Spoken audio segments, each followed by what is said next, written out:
Africa will always be the Africa of the Victorian Atlas, Graham Greene once wrote. The blank, unexplored continent, the shape of the human heart.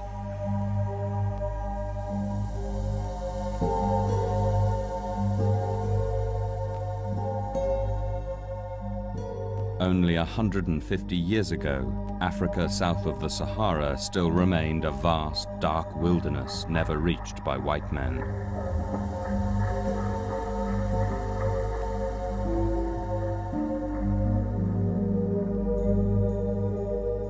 For the Victorians, it was a place of myth and danger that shadowed their dreams and fed their passion for exploration. And for millennia, a single mystery had obsessed the world's geographers. No man had yet found the place where the world's longest river, the White Nile, had its source.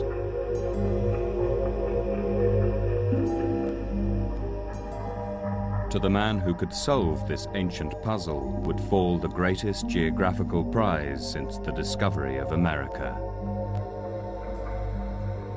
But not until 1856 did two eccentric and mismatched Englishmen set out for the dead center of the continent to claim that dangerous prize.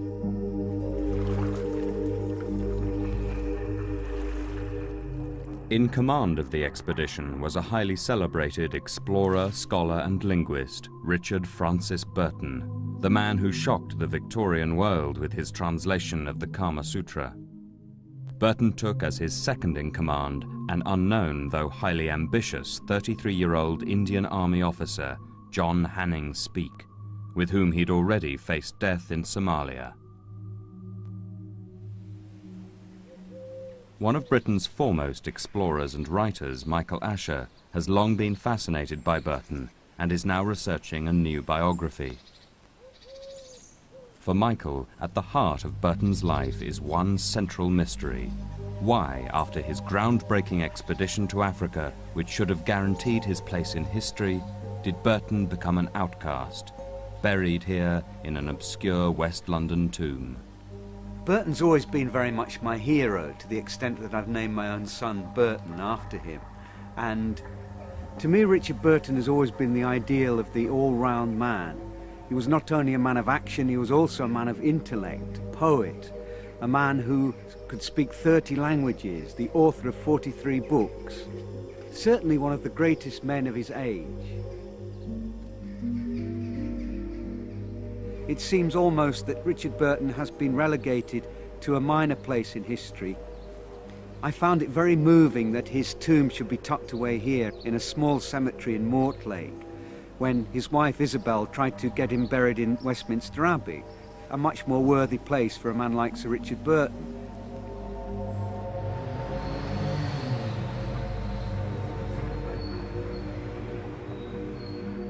At the Royal Geographical Society, which sponsored the expedition, Michael is searching for clues as to what must have happened between the two explorers in Africa.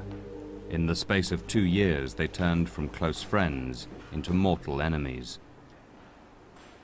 I've always regarded Speke as a snake in the grass. After all, Richard Burton gave him his big chance to take part in this groundbreaking expedition, the first penetration of the interior of Africa by Westerners.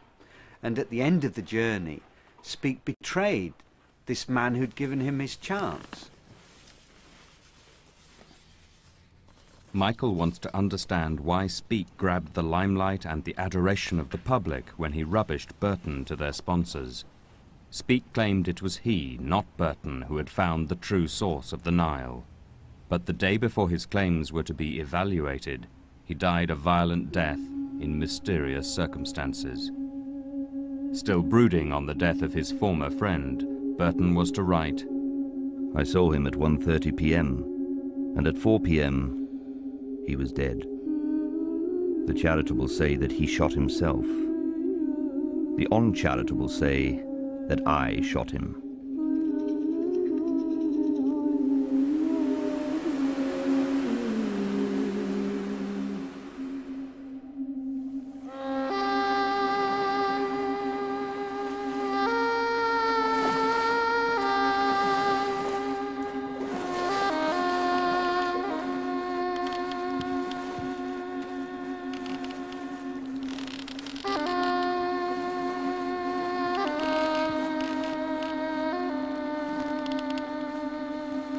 No phantom of the future cast a shadow upon our sunny path, as we set out determined either to do or die. I find my journal brimful of enthusiasm.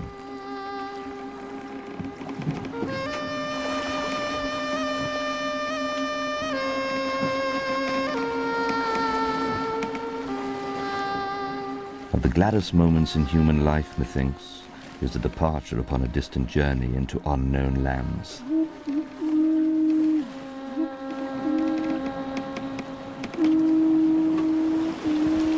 Unlike most biographers, I always enjoy experiencing the same things that my subjects experience.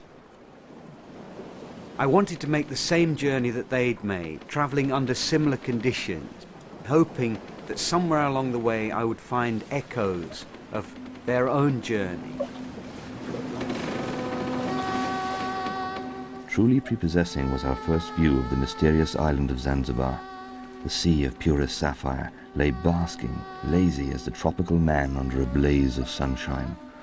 All was voluptuous with gentle swellings, with the rounded contours of the girl negress.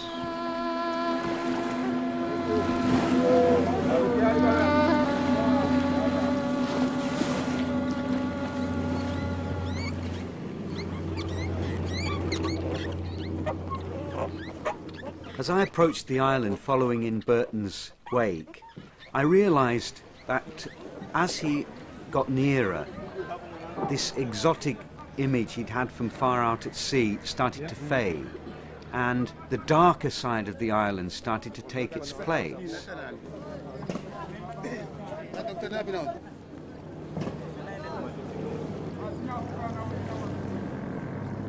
He describes how he saw corpses floating in the water.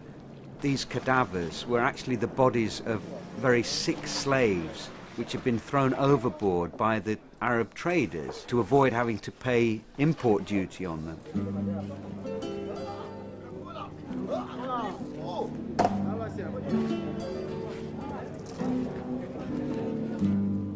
Just before Christmas, 1856, Burton and Speke arrived in Zanzibar from Bombay, where they'd both been serving as army officers.